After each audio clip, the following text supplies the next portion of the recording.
Yan, dami ko ipopost. Iba-vlog ko. Post.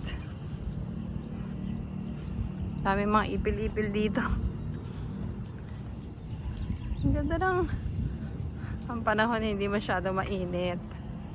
Medyo malamig.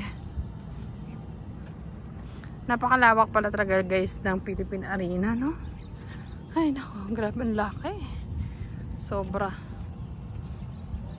Yan, maganda yan. Dagdagan nila yung parking space nila. Kasi pag may concert, kulang na kulang yung parking.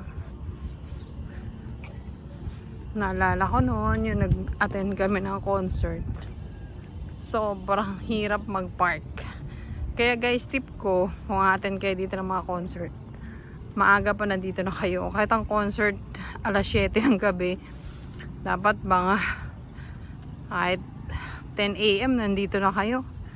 Yung iba, 9 AM nandito na. Para lang hindi kayo mahirapan mag-park. Mas maganda maaga. Ayun.